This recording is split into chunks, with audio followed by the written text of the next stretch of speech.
ಐರೇನ್ ನೋಡ್ತಿದ್ರೆ ಅನ್ನಿಸ್ತಾ ಇದೆ. ಹಿಂಗೆ ಅದು ಸ್ವಲ್ಪ ನಿದ್ದೆ ಬರ್ತಾ ಇದೆ ಇನ್ನ. ಅದು ಇಲ್ಲ ಇವಾಗ ಎಲ್ಲಿ ATM ನಿಯರ್ ಬೈ ಮೀ ಹೊಡಿಬೇಕು ಇವಾಗ ಗೂಗಲಲ್ಲಿ. ಆಟೋ ಓಡಿಸ್ತೀಯಾ? ರಿವರ್ಸಲ್ಲಿ ಹೋದತ್ತು ಸ್ಟಾಪ್ ಮಾಡಕ್ ಬರಲ್ಲ. ಓಡಿಸು. ಯೂಟ್ಯೂಬ್ 2:20ಗೆ ರೀಚ್ ಆಗಿದ್ದೀವಿ.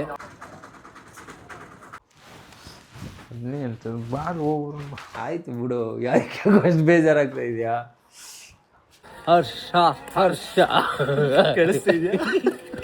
ಹಾಯ್ ಎಲ್ರಿಗೂ ನಮಸ್ಕಾರ. ಅಂಕಲ್ ಆಂಟೀಸ್ ಪುಟಾಣಿ kids boys and my darlings, welcome to my YouTube channel. ಮಾಡ್ಲು ಕರ್ನಾಟಕದಲ್ಲಿ ಒಬ್ಬರೇನೋ.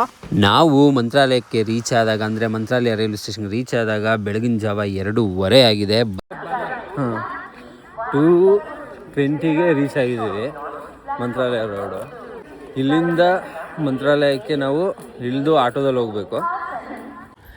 ನೀವು ರೈಲ್ವೆ ಸ್ಟೇಷನಿಂದ ಆಚೆ ಬರ್ತಿದ್ದಂಗೆ ನಿಮಗೆ ಅಂತಲೇ ಒಂದಷ್ಟು ಆಟೋಗಳು ನಿಂತಿರುತ್ತೆ, ಕ್ಯಾಬ್ಸ್ಗಳು ಕೂಡ ನಿಂತಿರುತ್ತೆ. ನಿಮ್ಗೆ ಯಾವುದ್ರಲ್ಲಿ ಬೇಕು ಅದ್ರಲ್ಲಿ ಹೋಗ್ಬೋದು. ಬಟ್ ಇಷ್ಟೊತ್ತಲ್ಲೂ ಕೂಡ ಅವರು ಸರ್ವಿಸ್ ಕೊಡ್ತಾ ಇದ್ದಾರಲ್ಲ, ನಿಜವಾಗ್ಲೂ ಗ್ರೇಟ್ ಅಂತ ಹೇಳಬೇಕು. ಆಟೋಗಳಿರುತ್ತೆ, ಪ್ಲಸ್ ಟ್ಯಾಕ್ಸೀಸ್ ಕೂಡ ಇರುತ್ತೆ. 50 ರೂಪೀಸ್ ಕೊಟ್ಟರೆ ಎಲ್ಲ ಶೇರ್ ಆಟೋದಲ್ಲಿ ಹೋಗ್ಬೋದು ಅಲ್ವಾ? ಪರವಾಗಿಲ್ಲ ಮಚ್ಚ, 50 ಈಸ್ ನಾಟ್ ಬ್ಯಾಡ್. ಹಾಂ ಕೊಡ್ಬೋದು.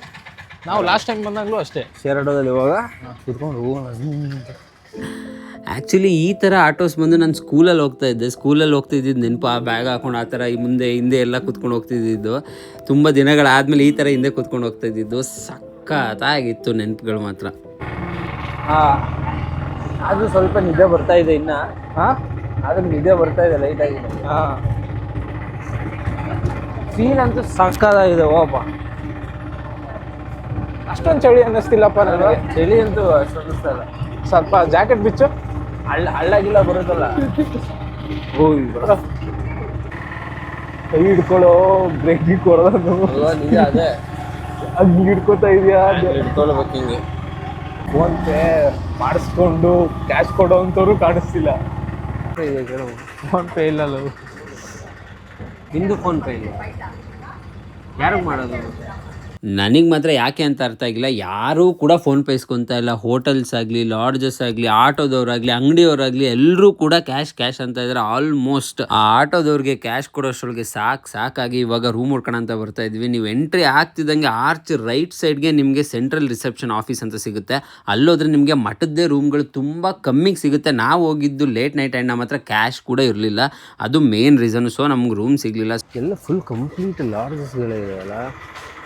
ಅಲ್ಲಿ ಆರ್ಚಿಂದ ನಿಮಗೆ ಅಲ್ಲಿ ಏನು ಆರ್ಚ್ ಕಾಣಿಸ್ತದೆ ಮೇನ್, ಅಲ್ಲೇ ಬಂದು ಆಟೋ ಬಿಡುತ್ತೆ.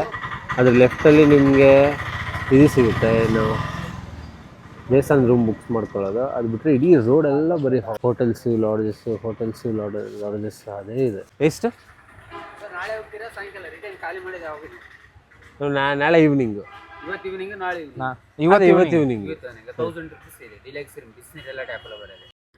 ಆ್ಯಕ್ಚುಲಿ ಏನು ಗೊತ್ತಾ, ರೂಮ್ನ ನಾವು ಫಸ್ಟೇ ಬುಕ್ ಮಾಡ್ಕೊಂಡಿದ್ರೆ ಬೆಸ್ಟು. ಇಲ್ಲ ಯಾವ್ದು ಫಸ್ಟ್ ನೋಡ್ತೀವಿ ಅದನ್ನೇ ಬೆಸ್ಟ್ ಅಂತ ಬುಕ್ ಮಾಡ್ಕೊಬಿಟ್ರೆ ಇನ್ನೂ ಬೆಸ್ಟು.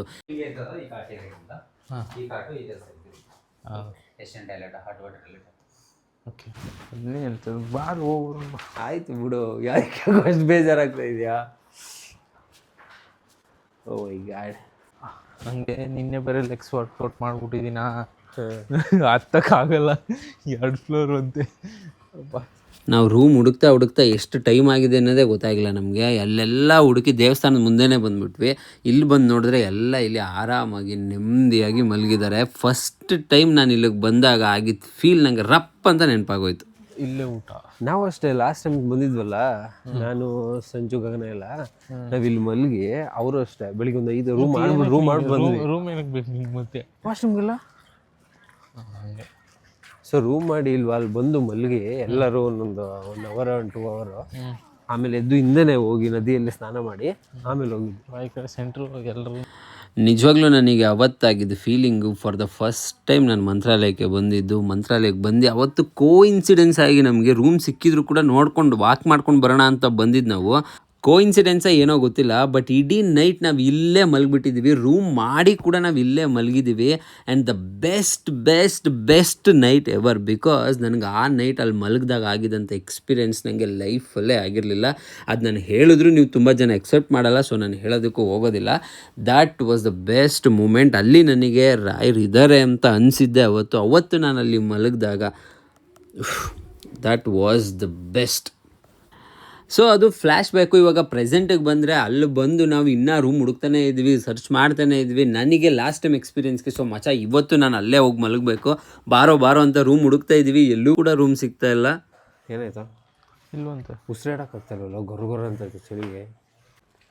ಲೋ ಅದು ಇಲ್ಲ ಇವಾಗ. ಎಲ್ಲಿ ATM ನಿಯರ್ ಬೈ ಮೀ ಹೊಡಿಬೇಕು ಇವಾಗ ಗೂಗಲಲ್ಲಿ.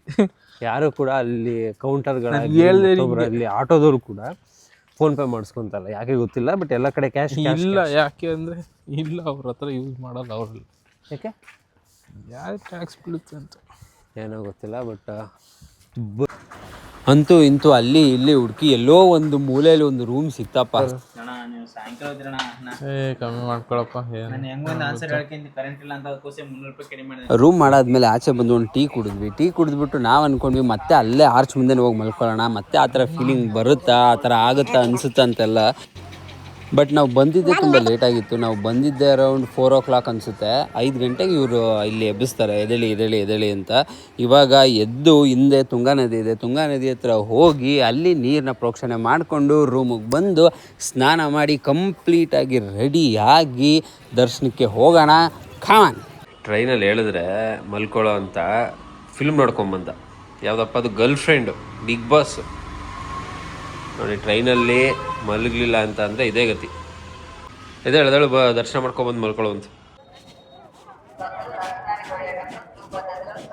ಸೊ ಮಂತ್ರಾಲಯಕ್ಕೆ ಫಸ್ಟ್ ಬಂದ ತಕ್ಷಣ ನಾವು ಮಾಡಬೇಕಾಗಿರುವಂಥ ದರ್ಶನ ಮಂಚಾಲಮ್ಮ ಅವ್ರದ್ದು. ನಾವು ಬಂದು ಮಂಚಾಲಮ್ಮ ಅವ್ರ ದರ್ಶನ ಮಾಡಿಕೊಂಡು ನೆಕ್ಸ್ಟು ರಾಯರ ದರ್ಶನಕ್ಕೆ ಕ್ಯೂವಲ್ಲಿ ಹೋಗ್ತಾ ಇದ್ದೀವಿ. ಇವಾಗ ರೀಸೆಂಟಾಗಿ ಮಾಡಿರುವಂಥ ಕ್ಯೂ ಸಿಸ್ಟಮ್ ಇದು. ನೋಡ್ತಾ ಇರ್ಬೋದು ಎಷ್ಟು ಆರ್ಗನೈಸ್ಡಾಗಿ ಮಾಡಿದ್ದಾರೆ ಅಂತ. ತುಂಬ ಜನ ಬಂದರೂ ಕೂಡ ಈ ಕ್ಯೂ ಸಿಸ್ಟಮು ಕಂಟ್ರೋಲ್ ಮಾಡುತ್ತೆ ಜನನ.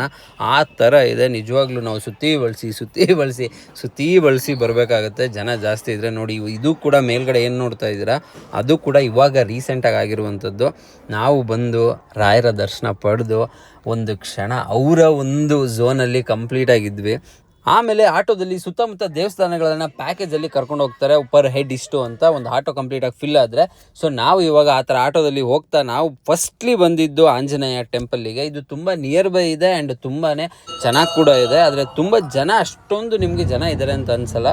ಆರಾಮಾಗಿ ಹೋಗಿ ದರ್ಶನ ಮಾಡ್ಕೊಂಡು ಬರ್ಬೋದು. ಆಮೇಲೆ ಆಂಜನೇಯನ ದರ್ಶನ ಮುಗಿಸ್ಕೊಂಡು ನಾವು ಹೊರಟಿದ್ದು ಏಕಶಿಲಾ ಬೃಂದಾವನದ ಕಡೆಗೆ. ಇದು ತುಂಬ ದೂರ, ಅರೌಂಡ್ ನಿಮಗೆ 10ರಿಂದ 12 ಕಿಲೋಮೀಟ್ರ್ಗಿಂತ ಜಾಸ್ತಿ ದೂರ ಅಂತ ಅನಿಸುತ್ತೆ. ನಾವು ಕ್ರಾಸ್ ಮಾಡ್ತಾ ಇರೋದು ತುಂಗಾ ನದಿ ಬ್ಯಾರೇಜ್ನ ನಾವು ಕ್ರಾಸ್ ಮಾಡಿಕೊಂಡು ನಾವು ಇವಾಗ ಬಂದು ಇಳಿತಾ ಇರೋದು ಏಕಶಿಲಾ ಬೃಂದಾವನ ಇರುವಂಥ ಜಾಗಕ್ಕೆ. ಈ ಜಾಗದಲ್ಲಿ ರಾಯರು 12 ವರ್ಷ ತಪಸ್ಸು ಮಾಡಿರುವಂಥ ಜಾಗ. ನಿಜವಾಗ್ಲೂ ಜಾಗದಲ್ಲಿ ಏನೋ ಒಂದು ವೈಬ್ರೇಷನ್ ಖಂಡಿತವಾಗ್ಲೂ ಇದೆ. ರಾಯರ ಭಕ್ತರಿಗೆ ಆ್ಯಂಡ್ ರಾಯರನ್ನ ಪೂಜಿಸುವಂಥ ಪ್ರತಿಯೊಬ್ಬರಿಗೂ ಈ ಜಾಗದ ಮಹತ್ವ, ಅವರಿರುವಂಥ ಪ್ರೆಸೆನ್ಸು ತುಂಬಾ ಕ್ಲಿಯರ್ ಆಗಿ ನೀಟಾಗಿ ಗೊತ್ತಾಗುತ್ತೆ. ಮೂಲ ರಾಮ ವಿಜಯತೆ ಪೂಜ್ಯಾಯ ರಾಘವೇಂದ್ರಾಯ ಸತ್ಯಧರ್ಮರತಾಯ ಭಜತಾಂ ಕಲ್ಪವೃಕ್ಷಾಯ ನಿಂತಾಂ ಕಾಮಧೇನವೇ. ರಾಯರೇ ನೋಡ್ತಿದ್ದಾರೆ ಅನ್ನಿಸ್ತಾ ಇದೆ.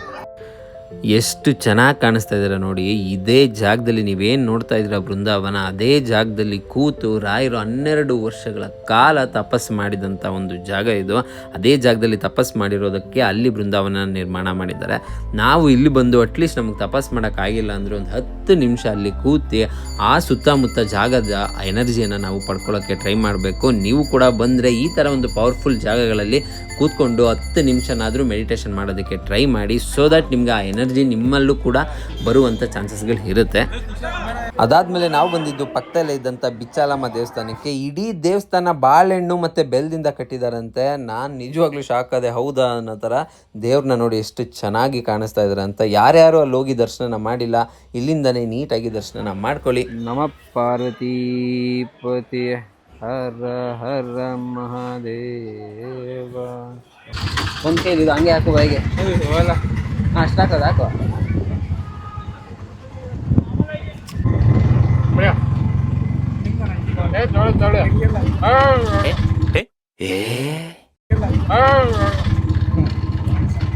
ನೀಟಾಗಿ ಅದ್ರ ಹೇಳೋ ತಗೊಳ್ಳಿ ಅಂತ ತಗೊಳ್ಳಿ ಅನ್ನೋ ಭಾಳ ರೈಟ್ ಹೆಂಗೆ ಹೇಳಿ. ಅಪ್ಪಣ್ಣ ಸರಿ ಅವರ ಮನೆ. ಆ್ಯಂಡ್ ಅದಾದ್ಮೇಲೆ ನಾವು ಬಂದಿದ್ದು ಅಪ್ಪಣ್ಣಾಚಾರ್ಯರ ಅವ್ರ ಮನೆಗೆ. ಇಲ್ಲಿ ರಾಯರು ಬಂದು ವಿಶ್ರಾಂತಿ ಪಡಿತಿದ್ರು ಅಂತ ಹೇಳ್ತಾರೆ. ನಾವು ಈ ಮನೆಗೆ ಎಂಟ್ರಿ ಆಗ್ತಿದ್ದಂಗೆ ನಮಗೆ ಅವರೊಂದು ಅಂಗಳ ಕಾಣಿಸುತ್ತೆ, ತೊಪ್ಪೆ ಬಗಡದಿಂದ ಮಾಡಿರುವಂಥ ಒಂದು ಅಂಗಡ.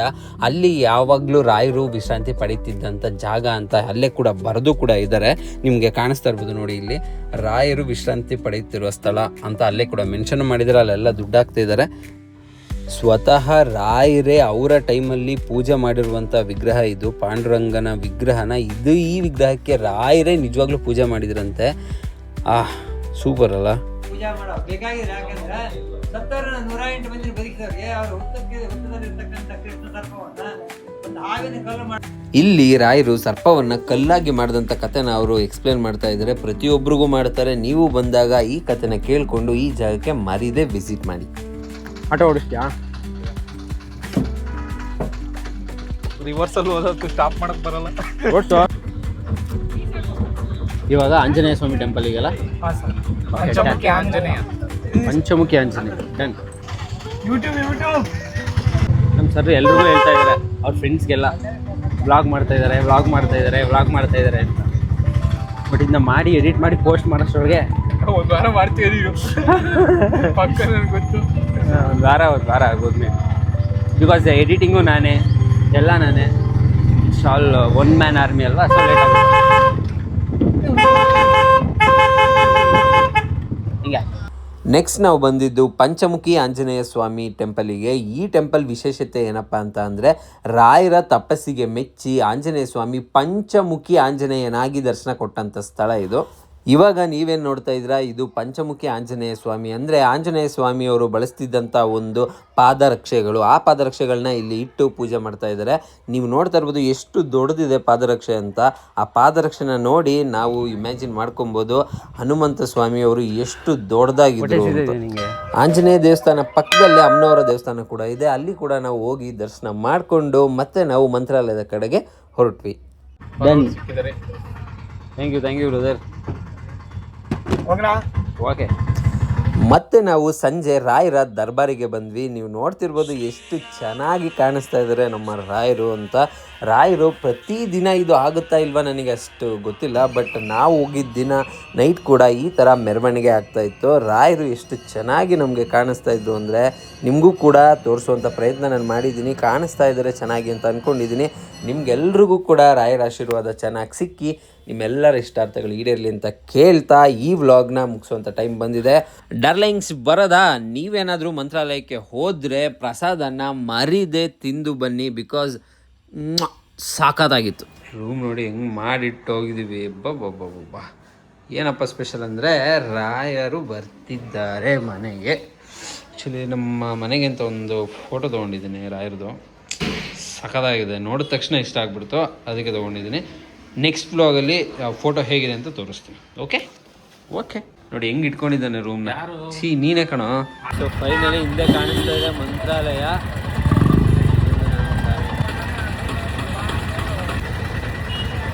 ಇಲ್ಲಿ ಬರ್ತಾ ಇದ್ದಾರೆ, ಅಲ್ಲಿಂದ ರಾಯರೆಲ್ಲ ಇದೆ. ಸೊ ಫೈನಲಿ ಇವಾಗ ಆಟ ಹೋಗ್ತಿತ್ತು. ಅಂತೂ ಇಂತೂ ಮಂತ್ರಾಲಯದ ದರ್ಶನ ನಮಗೆ ಸಿಕ್ತು. ಇನ್ನು ಯಾರ್ಯಾರು ಮಂತ್ರಾಲಯಕ್ಕೆ ಹೋಗಿಲ್ಲ ದಯವಿಟ್ಟು ಹೋಗಿ ಬನ್ನಿ, ನಿಮ್ಮ ಇಷ್ಟಾರ್ಥಗಳೆಲ್ಲ ಈಡೇರುತ್ತೆ ಅಂತ ಹೇಳ್ತಾ ಈ ವ್ಲಾಗ್ನ ಮುಗಿಸ್ತಾ ಇದ್ದೀನಿ. Darlings, bye, love you.